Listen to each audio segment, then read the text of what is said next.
Hello students, मेरी economics की class में आप सभी का वेलकम है। यहाँ हम पढ़ रहे हैं chapter second consumer equilibrium. Consumer equilibrium वो सिचुएशन होती है या वो कंडीशन होती है जहाँ पर कंज्यूमर को मैक्सिमम सेटिस्फेक्शन मिलता है, जहाँ पर उनका एक बैलेंसिंग पॉइंट होता है। कंज्यूमर जितनी उम्मीद करके चलता है, कंज्यूमर को उतना सेटिस्फेक्शन अगर मिल जाता है तो वही उसका क्या होता है, इक्विलिब्रियम पॉइंट कहलाता है। हम सपोज करके गए थे कि एक पेन लेकर के आएंगे जो कि 10 रुपये का आना चाहिए। अगर वहीं दुकानदार हमसे 12 रुपये मांग ले तो हम उससे सेटिस्फाई होंगे? नहीं, हम कहेंगे नहीं, हम तो 10 रुपये में ही, क्योंकि हम हमारा सेटिस्फेक्शन किस में मान के चल रहे थे, एक पेन है वो 10 रुपये में आ जाएगा। वही पेन अगर वो 8 रुपये में देगा तो हम क्या होंगे, हमें मोर ज़्यादा सेटिस्फेक्शन मिलेगा। उसी प्रकार कहा गया है कि कंज्यूमर के पास में उनकी इनकम होती है। इनकम जैसे कि मेरे पास में 10 रुपये थे और गुड्स की मार्केट प्राइस भी होती है, मुझे पता है ये पेन कितने रुपए में मिलता है।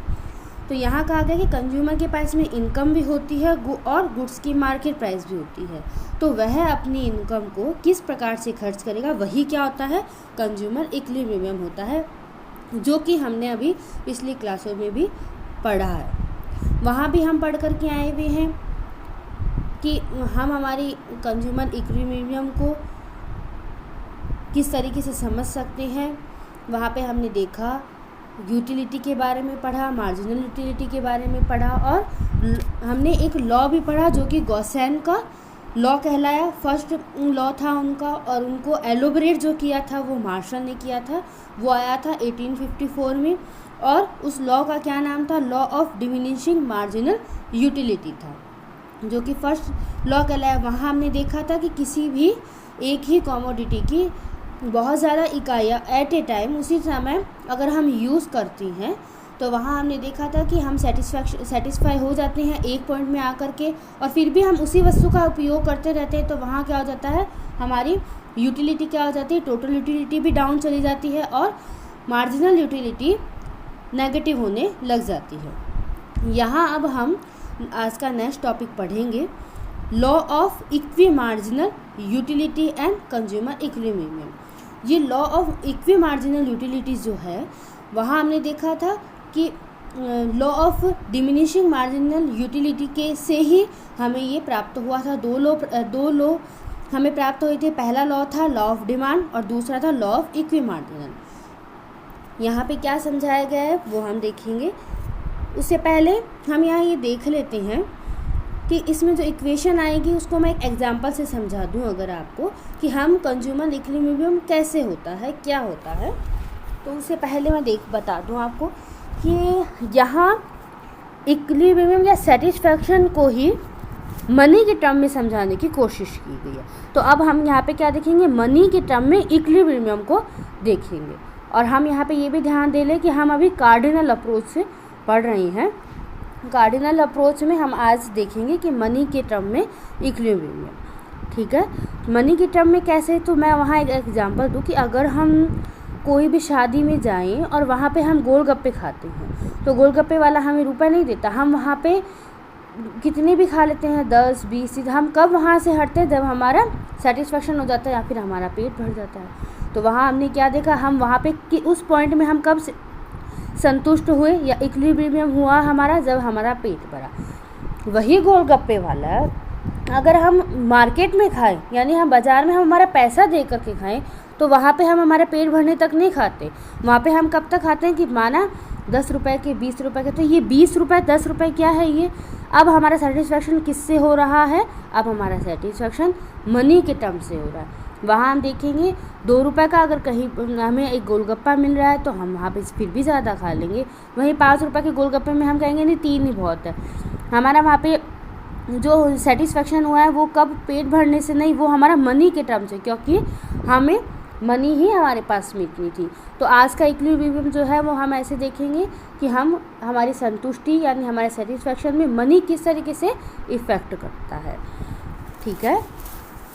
चलो हम देखते हैं कि in simple word this law stated that the consumer will distribute his income, अपनी इनकम को क्या करता है, डिस्ट्रीब्यूट करता है, between the goods in such A way that the utility derive from the last rupees spend on each goods equal और and most equal.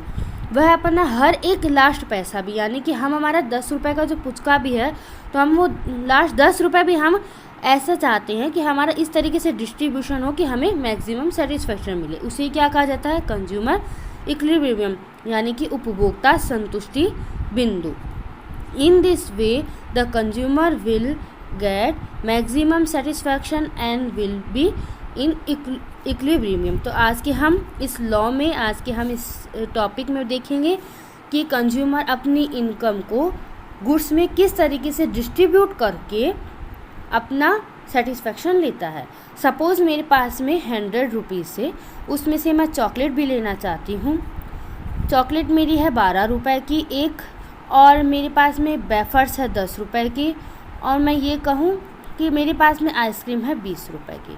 तो मैं यहाँ ये देखूँगी कि ये 100 रुपये से मैं वेफर्स है, चॉकलेट है, आइसक्रीम है, कितनी यूनिट में ख़रीदूँ कि मेरा 100 रुपये से मेरे सभी सेटिस्फेक्शन भी मिल सके। तो मैं ये अपनी इनकम को किस तरीके से डिवाइड करूँ, आज के लॉ में हम तो इक्वी मार्जिन में हम यही पढ़ेंगे कि इक्वी मार्जिन यानी कि मेरी इनकम सभी में इक्वी यानी कि इक्वल रूप से डिवाइड हो सके, जिससे कि मैं संतुष्टि यानी कि मेरा सेटिस्फेक्शन लेवल और ज़्यादा हो सके। आगे देखेंगे, यहाँ कहा गया है कि the consumer has 2 option, consumer के पास में 2 ऑप्शन होता है। अगर वो ये मान के चले कि मैं एक ही गुड्स अपने परचेज़ करूँ, जैसे सपोज़ मैंने ये कहा कि मैं केवल आइसक्रीम ही खाना चाहती हूँ, तो मेरे पास में 100 रुपये है, मैं या तो 10-20 रुपये या 30 रुपये की मैं आइसक्रीम ले सकती हूँ, और बाकी का क्या कर सकती हूँ, मैं अपने रुपये में बचा सकती हूँ। ठीक है, 70 रुपये मैं अपने वापस घर ले करके जा सकती हूँ। या तो मैं पूरा स्पेंड कर दूँ, या मैं मेरे पूरी फैमिली घर में 100 रुपये की सारी केवल मैं क्या कर सकती हूँ, आइसक्रीम ले सकती हूँ। और वहाँ पे मैं देखूँगी 100 रुपये की आइसक्रीम तो ले करके गई, पर वो मेरी ऐसे ही ख़राब चलेगी, तो 100 रुपये मेरे क्या हो गए, 100 रुपये में से मेरे ये मान के चलो 2 आइसक्रीम ख़राब हो गई तो मेरे 20 रुपये वेस्ट भी हो सकती हैं, या मैं उन 20 रुपये को मैं बचा भी सकती हूँ। ठीक है, तो देखते हैं, in case of one goods either he may spend his income, अपनी इनकम को एकमात्र वस्तु के उपभोग में ही अगर लगा दे, खरीदने में लगा दे, तो कहा गया कि हिज इनकम ऑन दैट और he may keep is income with himself, या तो वह उपभोक्ता क्या कर सकता है, एकमात्र वस्तु को खरीद सकता है, या वह अपनी मौद्रिक आय को बचा सकता है। ये मैंने आपको अभी जो पिछला गॉसेन का जो फर्स्ट नियम था उसमें भी मैंने बताया था, वहाँ हमने देखा था एक ही गुड्स को देखा था। एक ही गुड्स से क्या होता है, हमारा सेटिस्फेक्शन लेवल नीचे MU क्या हो जाता है, माइनस होने लग जाता है। ठीक है, in cardinal approach for consumer equilibrium it's his essential that marginal utility of X should be MU। यहाँ पे कहा गया है equal to marginal price of XP। यहाँ हम क्या देखेंगे कि जो हमें X कमोडिटी है या X हमारी गुड्स है, इससे मिलने वाली हमारे को यूटिलिटी, या मैं यहाँ पे आपको बता चुकी हूँ कि संतुष्टि कितनी है, उसको क्या कहा जाता है, MU कहा जाता है। ठीक है, X वस्तु से प्राप्त होने वाली मेरी संतुष्टि को मैं क्या कहूँगी, MUX कहूँगी। वो किसके बराबर होनी चाहिए, मेरी PX के बराबर होनी चाहिए। यानी कि कहा गया है कि P और X, ध्यान रखें कि हमेशा MUX जब कहा गया है तो उसी ही वस्तु, X क्या है, ये X मेरी वस्तु है, और PX प्राइस क्या है, उसी वस्तु की प्राइस हमेशा क्या होनी चाहिए, इक्वल होनी चाहिए। 5 रुपये की अगर मैं कोई चीज़ लेना चाहती हूँ, मुझे उससे संतुष्टि भी 5 रुपये की मिलनी चाहिए। अगर हम मूवी देखने जाते हैं, अगर वो मूवी बहुत अच्छी थी तो हम क्या कहते हैं कि पैसा वसूल हो गया, यानी कि 100 रुपये अगर हमारे टिकट के लगे तो पूरे 100 रुपये लायक मूवी थी, यानी वो अच्छी थी, यानी हमें संतुष्टि क्या हुई, मिली। तो यानी हम हमारी प्राइस के इक्वल रखते हैं किसको, हमारी संतुष्टि को। ठीक है, अगर वो मूवी अच्छी नहीं लगी तो हम क्या कहते हैं, हमारा पैसा बर्बाद गया, क्योंकि हम उसकी उपयोगिता क्या करते हैं, हमारी दिए गए प्राइस से हम कम चाहते हैं। वैसे ही मैं कहूँ कि अगर कोई भी अगर चॉकलेट भी है, मैं जो सोच के चली थी कि 10 रुपये में मेरी 5 आ जाएगी, वहाँ मुझे पता चला कि 10 रुपये में 8 आ रही है, तो मैं क्या करूँगी, वहाँ अपनी वस्तु की मात्रा को, खरीदने की मात्रा को ज़्यादा कर लूँगी। वहीं मैंने देखा 10 रुपये की 5 आ रही है, और जब मैं बाज़ार गई तो मैंने देखा कि 10 रुपये की 3 ही मिल रही, तो मैं क्या करूँगी, वहाँ पे अपनी संतुष्टि मुझे कम मिलेगी। तो हाँ, मुझे संतुष्टि कम मिलती है जब मेरी प्राइस उस वस्तु की उपयोगिता से बराबर हो। ठीक है, ये तो बात थी आपकी एक गुड्स की। ठीक है ना, अगर एक गुड्स का आप अपनी सारी इनकम स्पेंड करो। ठीक है, if the marginal utility of goods x is more than price of x, अगर आपकी यूटिलिटी आपकी गुड्स एक्स से अधिक है, यानी आपकी उपयोगिता अधिक है, तो आप वहाँ क्या करोगे, उस वस्तु को ज़्यादा खरीदोगे। जैसे मैंने कहा चॉकलेट है, उससे मुझे उपयोगिता, मेरे जो मैंने प्राइस दिया है 10 रुपये में मुझे ज़्यादा मिल रही है, तो मैं वहाँ क्या करूँगी, और ज़्यादा चॉकलेट खरीद लूँगी, या मैं वो रुपये बचा करके ले आऊँगी। इसी प्रकार आगे कहा गया कि on the contrary, if marginal utility is less than the price of X, then the consumer will be less quantity. तो वहाँ हम देखेंगे कि अगर हमें उपयोगिता कम मिल रही है, तो हम वहाँ क्या करेंगे, हमारी वस्तु को ही कम खरीद करके लाएंगे, तब भी हम क्या कर सकते हैं, हमारे रुपयों को बचा सकते हैं। तो यहाँ हमने देखा कि अगर इन केस वन गुड्स, अगर हम में इनकम को स्पेंड कर रहे हैं, तो हम थोड़ा रुपए खर्च भी कर सकते हैं और थोड़ा बचा भी सकते हैं।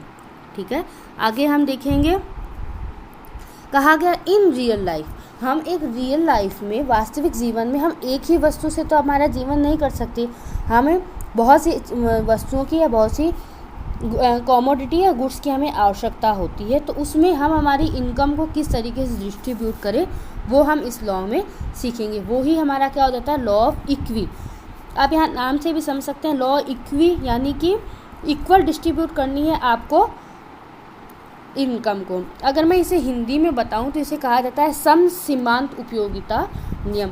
आपकी उपयोगिता, एक अतिरिक्त जो मिलने वाली सीमांत उपयोगिता को आप सम करो, यानी कि बराबर बांटो, किसमें, आपकी इनकम में। ठीक है, देखेंगे in real life a consumer consume more than one goods. हम भी देखते हैं, हम बहुत ज़्यादा गुड्स को उपयोग में लेते हैं, कंज्यूम करते हैं।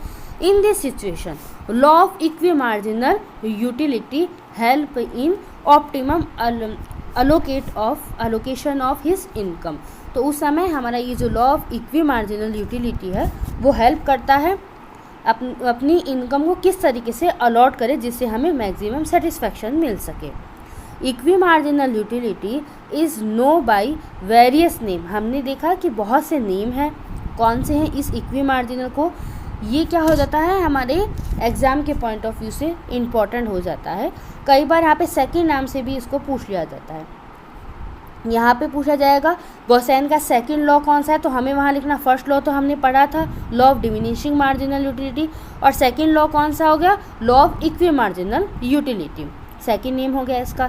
थर्ड है लॉ ऑफ सब्स्टिट्यूशन। ठीक है, थर्ड नेम है लॉ ऑफ इनकम अलॉटेड। हमने देखा इक्वी मार्जिनल से भी हमें समझ में आ रहा है, और यहाँ भी कि याद रखने की भी हमें ज़रूरत नहीं, इनकम को हम अलॉट कर रहे हैं। लॉ ऑफ मैक्सिमम सेटिस्फैक्शन, जब हम इनकम को अलॉट करेंगे तो हमें क्या होगा, मैक्सिमम सेटिस्फैक्शन। यही इसके अदर्स नेम भी हो जाएंगे। आगे देखेंगे, यहाँ हम देखते हैं कि if a consumer consume more than one goods. अभी हमने देखा था कि जब हम एक ही गुड्स को उपयोग करते हैं तो वहाँ हमने देखा था MUX बराबर PX। ठीक है ना, कि हमारी जो मिलने वाली संतुष्टि है वो हमारी प्राइस के इक्वल होनी चाहिए। ठीक है, अब हम देखेंगे कि रियल लाइफ में हम मोर देन गुड्स का उपयोग करते हैं। If a consumer consume more than one goods then he will be in equal when the following condition is fulfil. हम यहाँ पे अब इकोनॉमिक के रूप में एक इक्वेशन देखेंगे। ये इक्वेशन बहुत बार एग्जाम में भी पूछ ली जाती है, तो ध्यान दें, यहाँ पे ऐसा कुछ नहीं कहा गया, यहाँ पे इतना ही कहा गया है कि जो हमारी एक्स कॉमोडिटी है, हम कई कॉमोडिटी का यूज़ करते हैं, तो फर्स्ट कॉमोडिटी है हमारी एक्स और सेकंड कॉमोडिटी है हमारी वाई। एक्स से मिलने वाली यूटिलिटी हमारी क्या हो जाएगी, MUX, और वाई से मिलने वाली MUY। ठीक है, ये दोनों बराबर होनी चाहिए। क्यों होनी चाहिए, क्योंकि हमारा लॉ क्या है, लॉ ऑफ इक्वी।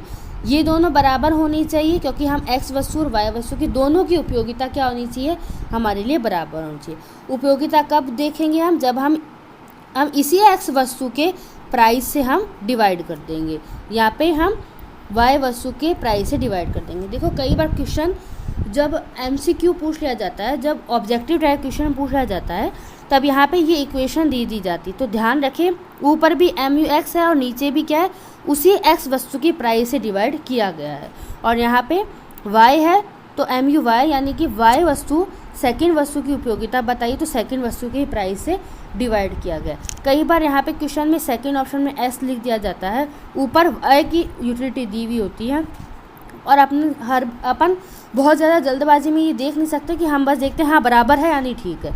कई बार क्वेश्चन इन दोनों के बीच में इस तरीके का लेस देन और मोर देन का भी आ जाता है, तो हमें ध्यान रखना है इक्वी मार्जिनल में x वस्तु से मिलने वाली उपयोगिता और y वस्तु से मिलने वाली उपयोगिता दोनों हमारी क्या होनी चाहिए, इक्वल होनी चाहिए। ठीक है, आगे हम देखते हैं।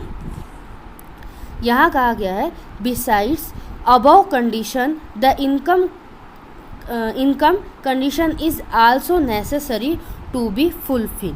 हमारी ये दो कंडीशन हमने देखी, उसके साथ साथ में हमारी अब फर्स्ट कंडीशन तो अभी हमने देखी, क्या देखी, MUX बट्टा divided by PX equal to MUY divide by PY। ठीक है, फर्स्ट ये हो गई। सेकंड हमारी क्या होनी चाहिए, ये जो दोनों से मिलने वाली जो यूटिलिटी है वो किसके बराबर होनी चाहिए, वो हमारे बराबर होनी चाहिए इनकम से। ठीक है, इनकम मनी को यहाँ इनकम को M से बताया गया, तो ये हमारी इक्वेशन बन जाएगी। x डॉट P है यानी कि पहली वस्तु को मल्टीप्लाई किया हमने प्राइस से, प्लस करेंगे दूसरे वस्तु की प्राइस से। सपोज मेरे पास में 50 रुपये थे, 25 रुपये मैंने फर्स्ट में खर्च कर दिए और 25 रुपये मैंने सेकंड गुड्स में, तो मेरे बराबर क्या हो गया, यानी इक्वल क्या हो गया, मेरे 50 रुपये पूरे यूटिलाइज हो गए। मैंने मेरी इनकम को सही अलॉट कर दिया, इक्वल अलॉट कर दिया। ये कैसे करते हैं वो ही हम यहाँ पे आज देखेंगे। According to this condition the expenditure on X commodity को एक्स कमोडिटी के ऊपर हम जो भी प्राइस स्पेंड करेंगे वो क्या कहलाएगा, XP कहलाएगा, और y गुण में y डॉट P कहलाएगा। यही आपको बताया गया है।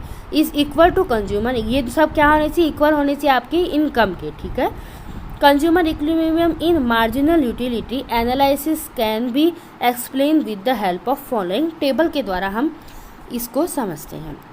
यहाँ मैं आपको टेबल समझाना चाहती हूँ।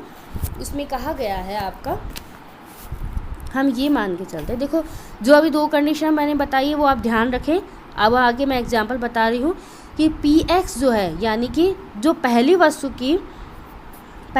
की जो मेरी यहाँ पे बताई गई है प्राइस वो कितनी है 10, और जो सेकंड वस्तु जिसको मैंने Y से कहा उसकी प्राइस कितनी है 5।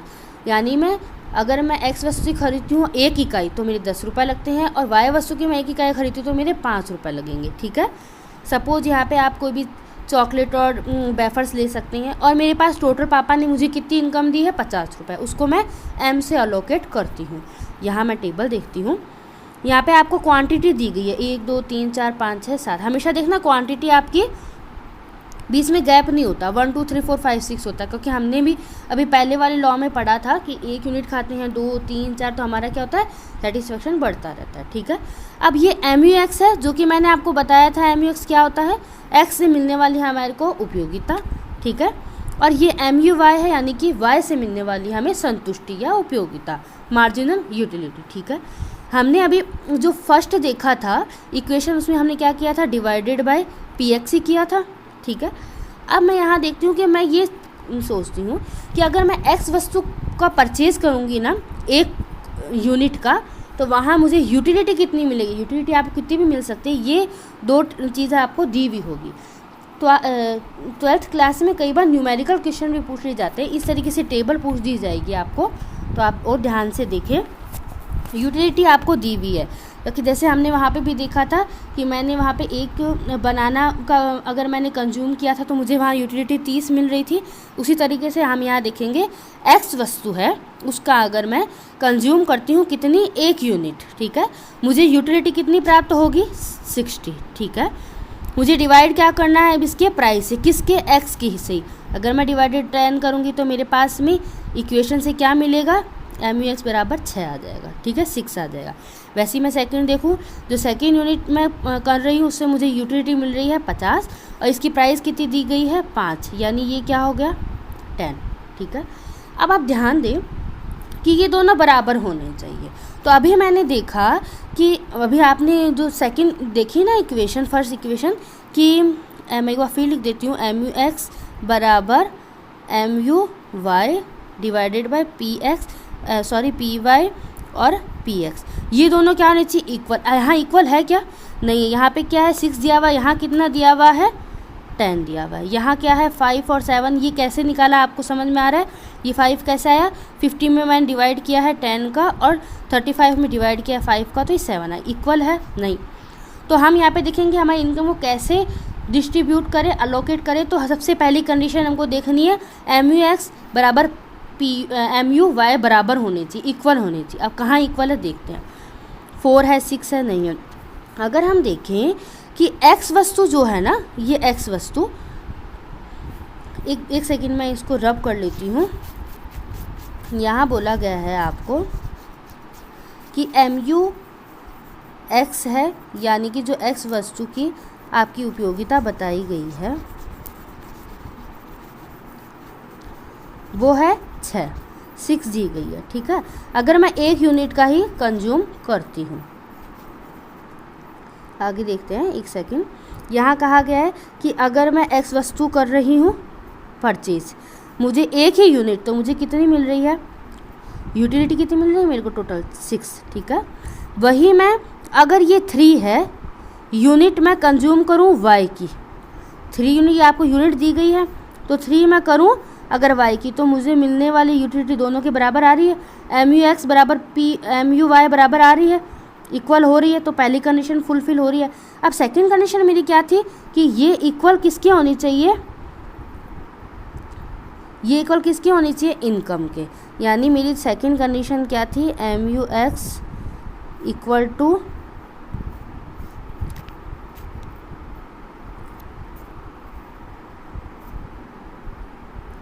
यहाँ कहा गया है MUX equal to MUY divided by PX divided by ये इक्वल होने चाहिए आपके इसके मनी के, यानी कि इक्वल होने चाहिए आपके मनी के, ठीक है ना।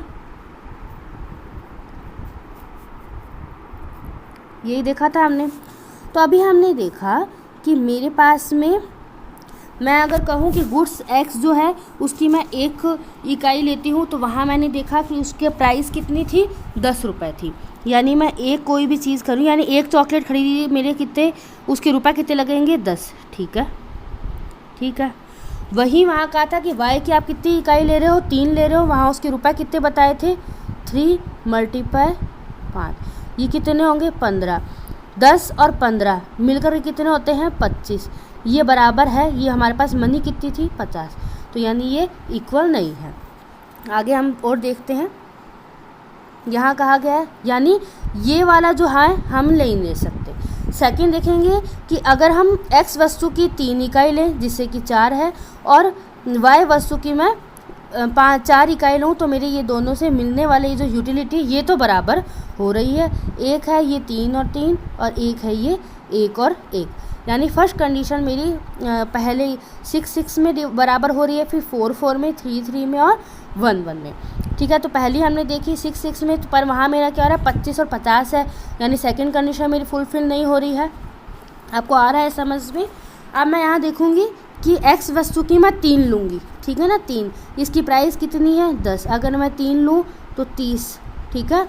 और अगर मैं ये y वस्तु की 4 लूँ, बराबर होनी चाहिए 4, तो यानी कहा गया 4 इकाई मैं लूँ तो यहाँ रुपए कितने लगेंगे इसके 5, तो यानी 4 × 5 करूँगी तो मेरे कितने आते हैं 20, यानी 30 + 20, 30 प्लस कितने हो जाएंगे 20, ये कितने हो रहे हैं बराबर 50 के। तो 50 मेरी क्या थी इनकम, ठीक है। मैं यहाँ एक बार आपको फिर समझा दूँ। यहाँ कहा गया है आपको कि अगर आप x वस्तु की और y वस्तु की, हमारी इक्वेशन है MUX, सेकंड जो थी वो मैं एक बार, वो तो हमने देख ली, ये तो MUY बराबर PY, ये तो हमने देख ली कि ये 4 बराबर 4 इक्वल टू 4 है। अब सेकंड में हम देख रहे हैं, वहाँ हम देखेंगे कि हमारी थी X वस्तु की हम प्राइस से मल्टीप्लाई करेंगे प्लस Y वस्तु की हम प्राइस से मल्टीप्लाई करेंगे, जो कि हमारी इनकम के बराबर होनी चाहिए। यहाँ हम देख रहे हैं कि X वस्तु की हम कितनी ले रहे हैं, यहाँ हम X वस्तु की 4 ले रहे हैं और Y वस्तु की हम 3 ले रहे हैं। एक बार देख लेते हैं, यहाँ पे कहा गया है कि X वस्तु की हम मल्टीप्लाई 10 करेंगे 30 आ जाएगी, प्लस हम करेंगे इसकी हम कितनी ले रहे थे 4, मल्टीप्लाई करेंगे 5, तो ये मेरी कितनी आ जाएगी 20, और हमारी मनी कितनी है 50 हो रही है। ये सेकंड इक्वेशन भी, फर्स्ट भी होनी चाहिए, सेकंड भी इक्वेशन आपकी कंप्लीट होनी चाहिए। ठीक है, आई होप आपको ये समझ में आया होगा। अब मैं आपको समझाना चाह रही थी कि लॉ ऑफ इक्वी मार्जिनल में क्या होता है, आप अपनी इनकम को किस तरीके से और कितनी यूनिट परचेज करके आप इसे डिस्ट्रीब्यूट कर सकते हैं। अब आपकी जो बुक में एग्जाम्पल दिया गया है उसको मैं फिर एक बार समझा देती हूँ। आपकी बुक में कहा गया है मार्जिनल यूटिलिटी दी हुई है बनाना और एप्पल की। ठीक है, यहाँ पे गुड्स दिए हुए हैं कि 1 kg, 2 kg, 3 kg, 4 kg, 5 kg। यहाँ आपको रुपए दिया गया है, 1 kg के कितने रुपए दिए गए हैं बनाना के 30 रुपये का 1 किलो, 1 kg 30 रुपये, एप्पल है 1 kg 90 रुपये। ठीक है, यूटिलिटी मिल रही है, यूटिलिटी आपको दी भी होगी। अब हम यहाँ पे पहली कंडीशन देखेंगे कि हमें इक्वल कब होगा, तो हम यहाँ देखेंगे कि हमें इक्वल कब मिलेगा। उसके एक बार हम यहाँ पे क्वेश्चन पढ़ लेते हैं। यहाँ क्वेश्चन कहा गया we take two goods banana and apple whose price is ₹30 per KG. ठीक है, बनाना के आपके 30 रुपये पर केजी दिया है और एप्पल के आपके 90 रुपये पर केजी दिया हुआ है।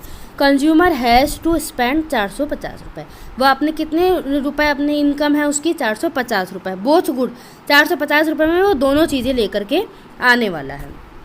ही विल परचेज 3 kg बनाना, वो क्या कर रहा है 3 किलो क्या कर रहा है वो बनाना परचेज कर रहा है, तो उसे मार्जिनल यूटिलिटी कितनी मिलेगी। तो अब हम यहाँ एक बार सारणी में देख लेते हैं कि वहाँ 3 kg ले रहा है, यूटिलिटी उसकी कितनी है 30, तो हम यहाँ पे MUX डिवाइडेड बाय PX करेंगे, तो यानी 300 डिवाइडेड बाय 3 करेंगे तो हमें कितना मिल रहा है यहाँ पे 10, यानी कि बनाना से हमें यूटिलिटी कितनी मिल रही है 1 किलो की, यहाँ पे 1 kg की यूटिलिटी कितनी मिल रही है आपको 10।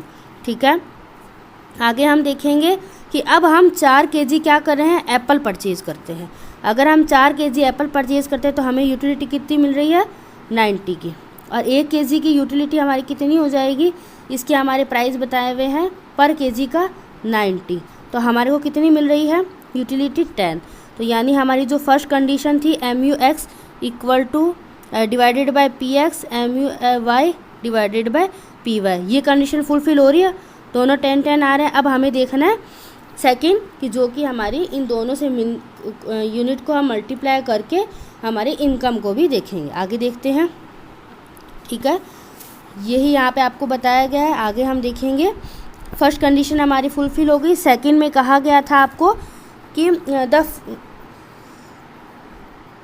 His fulfil the first condition for consumer equilibrium, हमें दोनों से 10-10 यूटिलिटी इक्वल मिल रही है।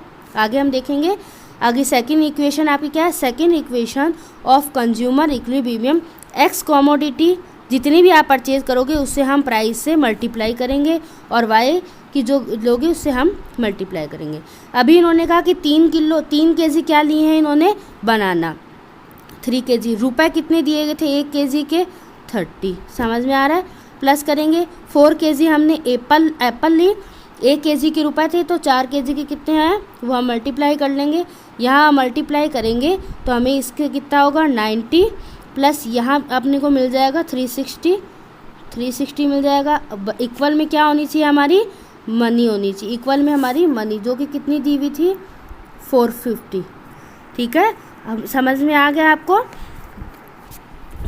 Thus, both the condition of consumer equilibrium are fulfilled by the above example. आपको समझ में आ गया होगा लॉ ऑफ इक्वी मार्जिनल में कि हमारी इनकम को किस तरीके से अलॉट करें, कितनी यूनिट हम परचेज करें, वो हमें बताया गया। अब हम आज की क्लास में इतना ही। आगे की क्लास में मैं आपको इस ही लॉ के कुछ और एडवांटेज और कुछ लिमिटेशन भी आपको मैं समझाऊंगी। याद रखना ये कार्डिनल अप्रोच के बताई गई है और गॉसेन का सेकंड नियम है। यहाँ हमने इसके नाम भी देखे, law of substitute other names और allocated of income, more satisfaction इसका नाम था, और गॉसेन का सेकंड नियम। So thank you.